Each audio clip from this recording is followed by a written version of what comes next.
estudiar la palabra de Dios. Tenemos el mensaje que Dios tiene para nosotros. Antes de abrir esta Biblia, quiero platicarles de una experiencia muy especial que viví junto con un joven. Llegamos a tocar las puertas de algunos hogares, específicamente llegamos a ese hogar. Abrieron y nos preguntaron qué deseamos. Ese joven llamado Raúl y yo traíamos algunas publicaciones. Bueno, nuestro objetivo, le dijimos ahí a ese hombre, es entregar una publicación. Traíamos libros del Camino a Cristo. Y nos dice ese hombre: yo me llamo Margarito, pero díganme Mago, me dicen el Mago. Mago, te queremos tener esta información. Y también queremos extenderte la invitación. Oye, acompáñanos a la iglesia. Aquí estamos a unas 3 calles, estamos empezando reuniones. Nos gustaría que nos acompañaran. Y se ríen.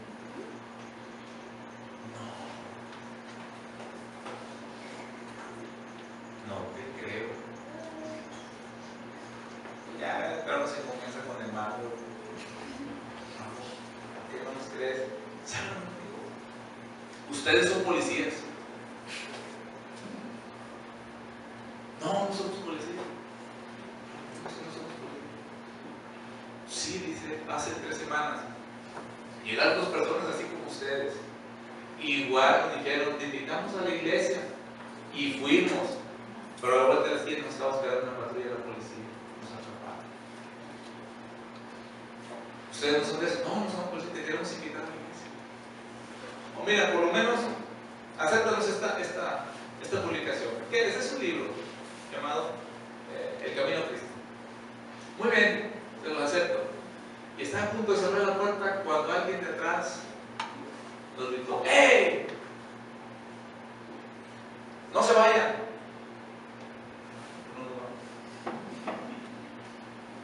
Y abrieron completamente esa puerta, y ahí en ese hogar, mis hermanos, chavos, había varios hombres tirados, borrachos, completamente ebrios ahí. Quien nos abrió la puerta, Mago, estaba drogado. Y cuando ya se pasó, la reacción un poquito, pues que estaban necesitando, pero bueno, vamos haciendo la voluntad de Dios. Y ese hombre que nos dijo: ¡hey, no se vayan!, nos preguntó: ¿eso que traen en la mano habla de Dios? Sí, sí habla de Dios. Yo quiero uno.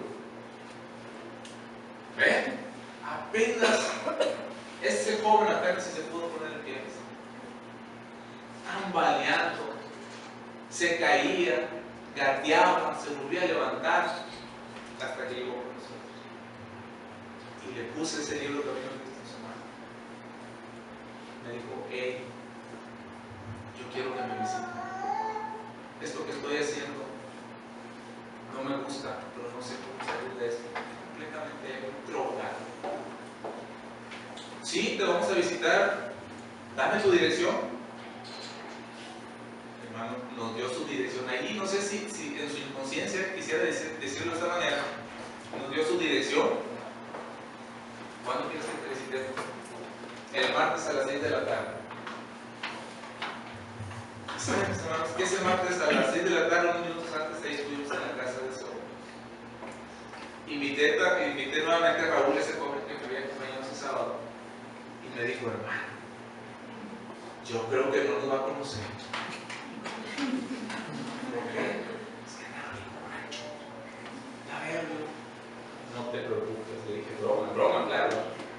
Si no nos conoce, vamos y compramos y lo ponemos hasta atrás. Y ya nos va a conocer. No te creas, Raúl, si nos va a conocer. Pues mira qué agradable sorpresa. Para la casa de Juan Hernández. Estaba en la banqueta de su casa, puso un bloque de concreto y estaba sentado, limpio, aseado, en su sano juicio. Cuando nos vio nos dijo, ya los estaba esperando. Empezamos a estudiar con él la palabra de Dios, y cuando abrimos la Biblia, hablábamos, yo no podía ver cómo las palabras de este hermoso libro, gracias al Espíritu Santo, empezaban a impactar en su corazón. Y ya llevamos como un mes estudiando, y pasaba su mamá, sus hermanos, sus hijos, su esposa, nos veían como bichos raros.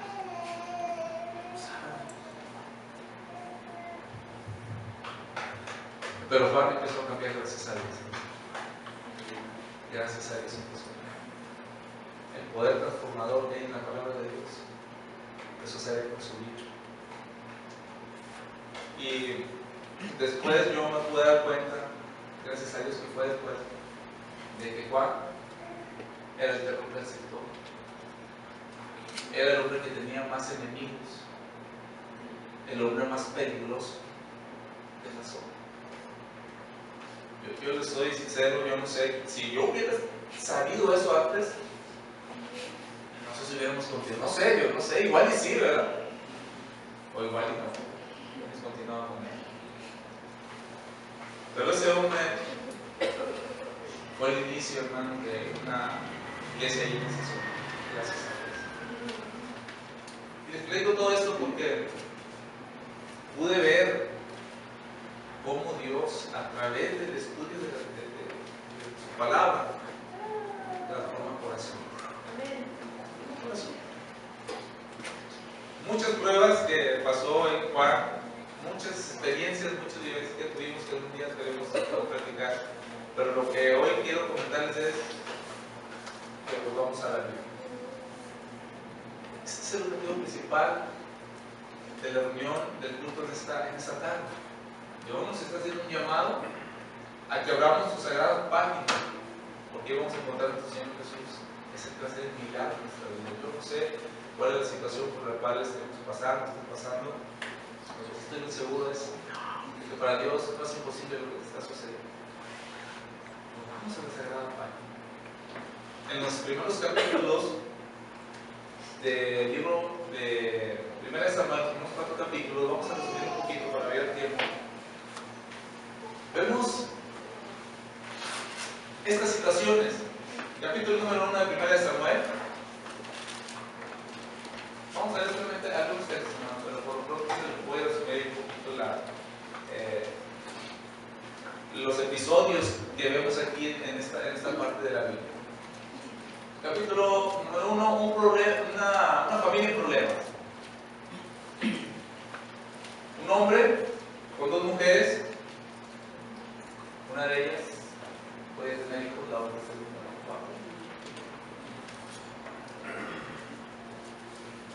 el Elcana, el hombre de esa familia. Mujeres, Ana y Penina. Esta familia no era común, era una familia de la iglesia, una familia del pueblo de Israel. ¿Cómo creen ustedes que se sentía este hombre Elcana a ver estas 2 mujeres en rencillas, discutiendo? Una, Penina, constantemente irritaba a Ana con la situación de los hijos. Y en esa época, de acuerdo a la cultura, quien no tenía el privilegio, esa mujer no tenía el privilegio de tener hijos, una mujer maldita, condenada. Así es que Penina constantemente molestaba. Y si había esas rencillas ahí en esa familia, un rey que se sentía el esposo. ¿Sí creo que Elcana estaba contento con la situación? Al ver esas mujeres ahí, ¿cómo le puedo llamar? Discutiendo, peleando. Y repito, no era una familia común y corriente, una familia de la iglesia. Tenía problemas fuertes ahí en su hogar. Capítulo número 2, estoy resumiendo en unas partes de su capítulo. Otra familia en problemas. Pero si la familia del capítulo 1 era especial, porque era la familia del sumo sacerdote. En nuestro tiempo sería la familia del pastor, la familia del primer anciano, la familia del director de escuela de Sabbat, la familia del dirigente de la iglesia.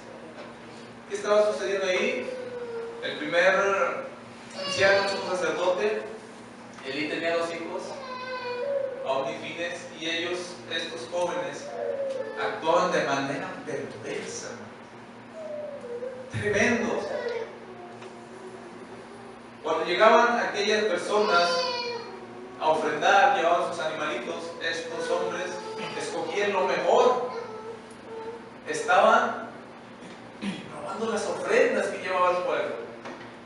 Por si eso fuera poco, había unas mujeres que llegaban a la entrada del templo, y estos dos personajes, estos dos hombres rebeldes, se acostaban con ellos. Tremenda aberración que estaba sucediendo en esa familia. La familia del anciano, la familia del pastor, la familia del dirigente. La causa por la cual estos jóvenes eran así, vamos a abrir ahí en 1 Samuel, vamos a ver unos textos.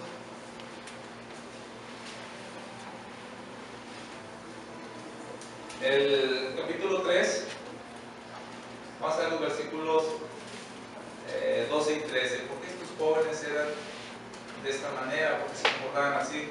Aquel día yo cumpliré contra él todas las cosas que he dicho sobre su casa, desde el principio hasta el fin. Y le mostraré que yo juzgaré su casa para siempre por la iniquidad que él sabe, porque sus hijos han blasfemado a Dios. ¿Y qué cosa? Él no los ha estorbado. Problema grave en el dirigente de iglesia.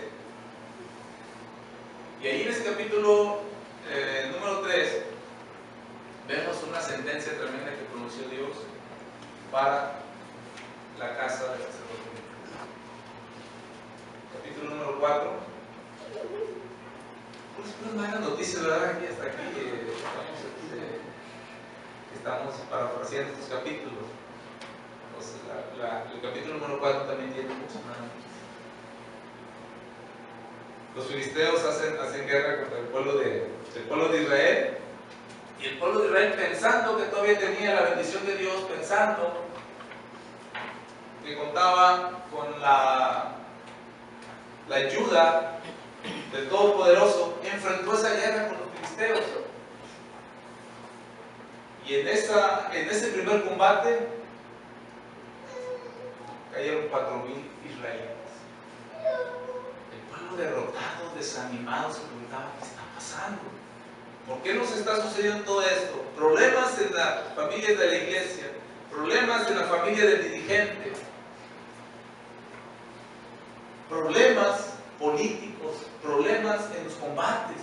¿Qué estaba pasando en el pueblo de Israel? Porque esos 4 capítulos nos dan perfectamente la situación que estaba viviendo el pueblo de Israel en los tiempos de los jueces. Cómo estaba su situación de manera política, social, económica, pero sobre todo religiosa. Esa batalla la perdieron, 4,000 bajas. Los ancianos, los dirigentes, pensando que contaban todavía con la presencia de Dios, se les ocurrió una idea: vamos a combatir contra los filisteos, pero ahora nos vamos a llevar el arca. Y fueron hasta la ciudad de Silo, al templo, y sacaron el arca de Jehová. Y cuando esa arca llegó al campamento de los israelitas, hubo una gritería, hermano. Hubo júbilo, hubo gozos, saltos, porque el pueblo de Israel pensaba que con el arca, con ellos en el combate, iban a obtener la victoria. Y fue duro el campo de batalla. Antes de esto, cuando los filisteos escucharon ese júbilo en el campamento de los israelitas, tuvieron miedo. Sin lugar a dudas, habremos de perder esta batalla, porque Jehová está para el pueblo de Israel. Llega el combate. Ahora no fueron 4,000 bajas del pueblo de Israel, fueron 30,000 bajas. Para colmo de males, el arca del pacto fue tomada por los filisteos. Qué tremendo. Siguen las malas noticias. Qué tremendo. Uno de los sobrevivientes llega hasta el sacerdote Elí, que estaba sentado en las puertas ahí del templo, y le platicó la historia, los resultados de esa batalla. sus hijos han muerto en batalla. Y pues sacerdote. Y no solamente eso, sino que el acta del pacto fue tomado por los filisteos y el sacerdote Elí a sus 98 años, ya con la visión muy limitada, sus ojos,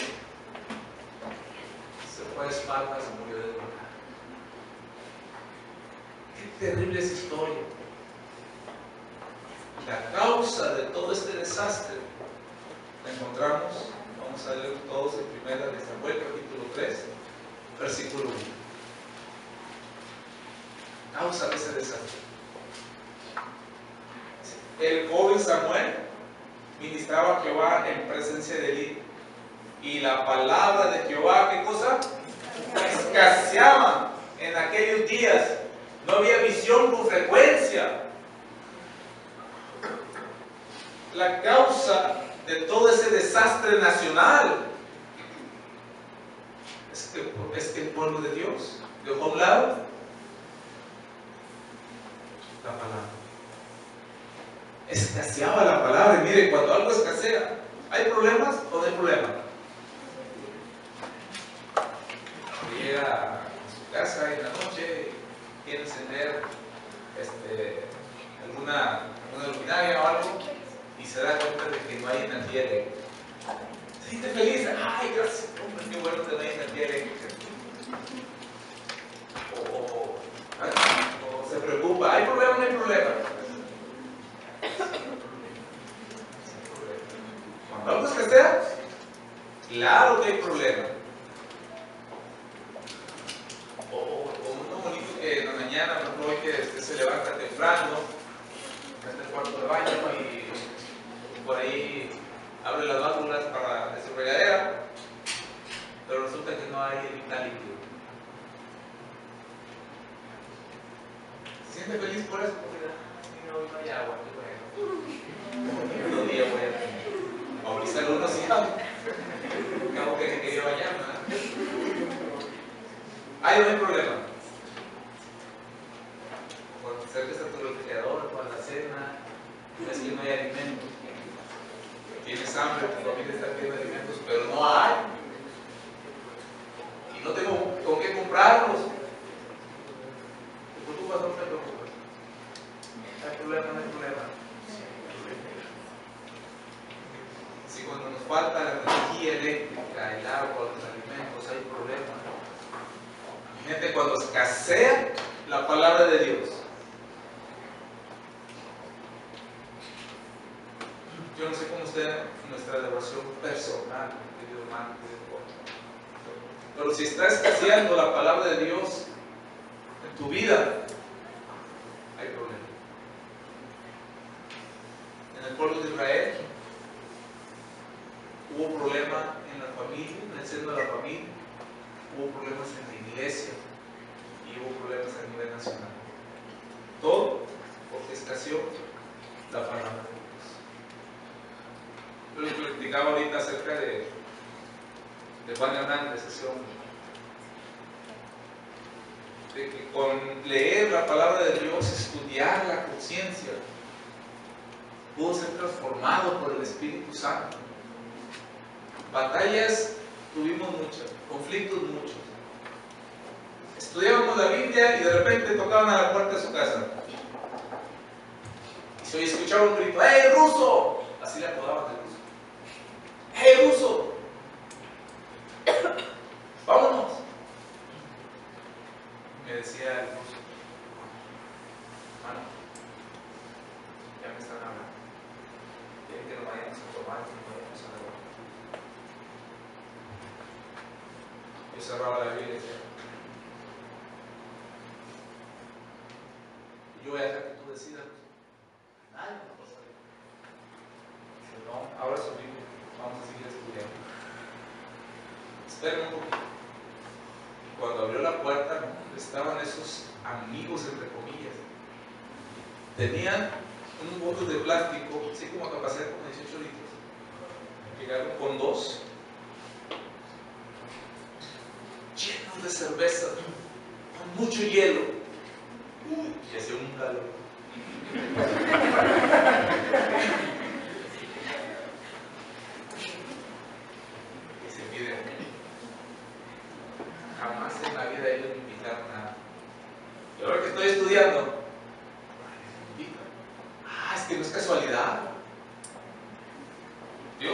aquí en su palabra tú lo vas a encontrar. El enemigo no quiere que tú lo encuentres. Digo, no, ahorita lo despido. No, muchachos, estoy estudiando la Biblia. Es más, les digo así, quédense para que estudien la Biblia conmigo. No, parece que los puso en un poeta. Rápido se fue cuando se invitó a estudiar la palabra de Dios. La palabra de Dios, hermanos, es tan especial que podemos dar muchos beneficios. Vamos a ir a 2 Timoteo capítulo 3. Vamos a ver solamente algunos textos, porque repito, la invitación de Dios en esta mañana es regresar a nuestra Biblia. Dicen los textos del capítulo 3, versículo 2 Timoteo 3, del 14 al 17. Dice, pero tú persiste en lo que has aprendido y te persuadiste, sabiendo de quién has aprendido, y que desde la niñez has sabido las sagradas escrituras, las cuales te puedan hacer sabio para la salvación por la fe que es en Cristo Jesús. Toda la escritura es inspirada por Dios y útil para enseñar, para redarguir, para corregir, para instruir en justicia, a fin de que el hombre de Dios sea perfecto, enteramente preparado para toda buena obra. Y recalco ahí en el versículo 15, esta palabra de Dios te puede hacer sabio para la salvación. Dios a través del apóstol Pablo no dice te hace sabio para la salvación, dice, te puede hacer sabio para la salvación. ¿Por qué lo dice de esta manera? Porque si yo tengo la Biblia alejada de mí y no me acuerdo de ella hasta el sábado en la mañana cuando vengo a la iglesia, allí me puede hacer sabio para la salvación ese proceso libro. Apartado de mí me puede hacer sabio para la salvación. Yo necesito acercarme, orar, pedirle a Dios sabiduría, abrir la sagrada página y entender el mensaje que Dios tiene para mí. Éramos conocidos como el pueblo de la Biblia. Tristemente digo, éramos. Los pioneros, algunos de ellos tenían que salir a estudiar su Biblia con mucho frío, a la luz de algún farol ahí en la calle. No se preguntara, oye, ¿y por qué no lo hacía en su casa? Porque el costo de cada una de las velas era un costo muy alto que ellos no podían pagar, así que aprovechaban la luz de ese farol para ir y recargarse de ese farol y estudiar la sagrada palabra de Dios. Si yo pregunto a ustedes, más voy a preguntar, ¿quién de ustedes no tiene Biblia en su casa? Eso quiere decir que todos tenemos Biblia en nuestra casa, ¿no? Pues todos tenemos, algunos tienen 3, 4, 5, 7 Biblias en su casa. Ese no es el problema ya. Antes Satanás nos atacaba de una manera muy especial. Eran escasas la palabra de Dios, las Biblias eran escasas. Y las pocas que había, me platicó una mujer ya de edad muy avanzada, que nada más los sacerdotes la leían y ellos son los que daban la interpretación. Y dice esa ancianita, me tocó escuchar una interpretación de la Biblia en latín. ¿Usted entendió? Claro que no entendí nada, no entendí nada. Entonces ahora ese es nuestro problema. Nosotros tenemos una Biblia en casa o varias en casa. Satanás cambió la estrategia. ¿Cuál es la estrategia? Que tú tengas una indiferencia ante este sagrado.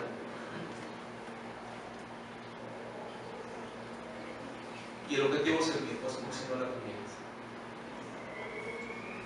Bien sabe el enemigo de las almas que si tú te bebes en sus páginas, lees, te aferras a las promesas, adquirirás un conocimiento celestial que te va a ayudar a resistir todos los embates de lucha. Aprovechemos, queridos hermanos, voy a leer aquí en el evento de los últimos días, la página 67. para ir concluyendo, y algunas páginas más. Y dice la sierva del Señor: ningún corazón renovado puede mantenerse tierno sin la aplicación diaria de la sal de la palabra. Debe recibirse diariamente la gracia divina, o ningún hombre permanecerá convertido. Los cristianos deben prepararse para lo que pronto ha de estallar sobre el mundo como sorpresa abrumadora. Y deben hacerlo estudiando diligentemente la palabra de Dios y esforzándose por conformar su vida con sus preceptos. Solo los que hayan fortalecido su espíritu con las verdades de la Biblia podrán resistir en el último gran conflicto. Solo los que hayan estudiado diligentemente las Escrituras y hayan recibido el amor de la verdad en sus corazones serán protegidos de los poderosos engaños que cautivarán al mundo. Nuestros hermanos necesitan comprender los oráculos de Dios, necesitan tener un conocimiento sistemático de los principios de la verdad revelada, que los preparará para sobrellevar aquello que está por sobrevenir en la tierra e impedirá que sean llevados de aquí para allá por todo viento de doctrina. Muchas veces por día debieron consagrarse momentos preciosos, áureos, a la oración del estudio de las Escrituras, aunque solo fuese para memorizar un texto, a fin de que la vida espiritual pueda existir en el alma. Estuve en un ejercicio bíblico y en una dinámica en un programa social joven, y dice el que estaba dirigiendo el programa: vamos a hacer dos actividades, un ejercicio bíblico y una dinámica. Vamos a empezar con la dinámica. Y empezaron a partir algunos papelitos, algunos lápices. Dice: sin que usted ponga su nombre, pero con toda sinceridad, escribe ahí el tiempo que pasa en la oración. Cada sesión de oración, ¿cuánto tiempo dura? Todos escriben. Al final lo vamos a leer, pero repito, sin que pongamos nuestros nombres en ese papel. Y ya terminamos todos, y él reunió todos esos papeles. Y ahora sí vamos a hacer el ejercicio bíblico. Todos voluntarios, y como siempre, se consiguen muy pocos voluntarios, se batalla mucho. Digo, aquí tenemos el pasillo central de la iglesia, hay unos cuadros, vitropiso. Ustedes van a parar hasta el fondo de la iglesia, y cada vez que me digan un texto bíblico de memoria, usted va a avanzar una sección. Texto bíblico y avanzamos. Y los dos jóvenes que empezaron el ejercicio, uno avanzó 2 secciones y el otro avanzó 3. Continuó el ejercicio bíblico, pasaron muchas personas. Es triste ver cómo de los que participaron, ninguno pudo llegar hasta el frente. Solamente tenías que repetir un texto bíblico de memoria y avanzabas en las secciones. Yo digo tristemente porque debemos de volver a ser el pueblo de la Biblia. El pueblo de la Biblia. Si yo pregunto ahorita cuántos de nosotros no sabemos un capítulo completo de la Biblia, nada más que no sean los salmos, hay muchos problemas. La invitación del Señor es que regresemos a nuestra Biblia. Sigo leyendo y dice: levantad un muro de pasajes de las Escrituras a vuestro alrededor y veréis que el mundo no puede derribarlo. Memorizad las Escrituras y luego lanzad sobre Satanás un escrito está cuando venga con sus tentaciones. Fue así como nuestro Señor enfrentó y resistió las tentaciones de Satanás. Guardad con vosotros una Biblia mientras trabajáis y aprovechar cada oportunidad para memorizar sus preciosas promesas. Llegará el tiempo cuando muchos serán privados de la palabra escrita, pero si esta palabra está grabada en la memoria, nadie puede quitarla de vosotros. Y Alabado sea el nombre del Señor. Hermanos, como dice la palabra, algunos vamos a batallar, sobre todo yo. Les había comentado en esta ocasión que yo no tengo buena memoria, pero estamos haciendo el esfuerzo. Hay que estudiar la palabra de Dios. Finalmente está la promesa del Espíritu Santo. Cuando tengamos que utilizar ese conocimiento, el Espíritu Santo lo va a traer a nuestra mente, y yo me aferro a eso, a la promesa de Dios. Así que, hermanos, utilicemos nuestras vidas. Yo sé que aquí muchos venimos con nuestros teléfonos móviles, ¿no? Y ahí otros podemos leer los textos, sobre todo en los cultos, pero de manera privada, de manera personal, se los recomiendo. De un lado su celular y abra la Sagrada. Si se encuentra una promesa, un texto que le llamó la atención, que se siente bien con ese mensaje, subráyelo, porque aquí hay palabra de Dios. Una doctora que se acaba de jubilar, la doctora Liz, después me platicó eso. Dice, yo me jubilé, lo primero que dije fue lo siguiente, dijo esa doctora. ¿Qué dijo, doctora? A darle vuelo. Ya me jubilé. Ahora sí, me compré mis botas, mis jeans, mis camisas, mi sombrero, y nos vamos al baile. Pero no se juega, no. ¿Y por qué?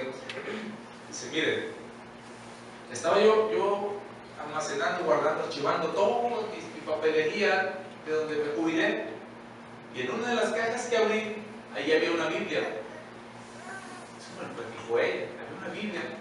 Y yo tomé la Biblia, esta Biblia me la regaló mi amiga, dijo su nombre, no lo recuerdo dónde está. Y donde abrí la Biblia, ahí había un mensaje de Dios para mí. Sentir llamado de Dios. No me dijo qué texto leyó. Dice, pero allí había un mensaje para mí. Entonces decidí mejor aceptar el mensaje de Dios. Dije, no, si ya me voy a jubilar, tengo que hacer algo por Dios. Es que finalmente, pues no compró ni su boca, ni su sombrero, ni su nada. Se dedicó a estudiar la palabra de Dios. Y un día que Dios me dio la oportunidad de hacer un llamado a la iglesia, yo tenía una actividad misionera. Hermano, vamos a ir esta tarde. ¿A dónde? No sé. ¿Con quién? Tampoco sé. Pero vamos a salir esta tarde a predicar. Yo voy a ir por delante. ¿Quién quiere ir conmigo? Dijo la doctora, no, porque usted dijo que usted iba por delante, si no, ni de chiste voy. Y fuimos, esa doctora fue una gran bendición. Ahorita hay una iglesia ahí en ese lugar, para un gloria de Dios. Pero cuando se requerían fondos económicos, adquirimos un terreno, la iglesia lo íbamos a pagar de manera mensual, y después había que construir, y un día como que nos vio muy lentos, ¿no?, en ese proceso, y no porque quisiéramos, sino porque no estaba muy sana la economía de la iglesia en ese entonces. Y dice, hermano, ¿qué es lo que lo está deteniendo para avanzar en la construcción de este templo? Casi nada. Tenemos un poco de recursos. Bueno, miren, vamos a hacer esto. Ven para adelante el proyecto. Cada vez que piden material de construcción, me mandan la factura a la oficina. Cada vez que necesiten algo, hacer un contrato, me mandan la factura a la oficina. Y pues le tomamos la palabra. Fielmente estuvo cubierto y se levantó todo por medio de Dios. ¿De dónde inició todo eso? De donde abrió, allí en una caja que ella tenía abandonada, abrió la Biblia y un solo texto que leyó, sintió el mensaje. ¿Por qué? Aquí hay transformación, aquí hay poder de Dios. Así que, hermanos, necesitamos ser nuevamente pueblo de la Biblia. Jóvenes, ustedes son muy inteligentes. Ya los que tenemos un poquito más de años, pues ya no fácilmente se nos graban las cosas, pero que sí, tienen toda la capacidad, no desperdicien su tiempo leyendo cosas que no edifican. sus materias, su escuela, tienen que salir adelante con esa responsabilidad. Pero queridos, Dios nos está llamando a que realicemos todo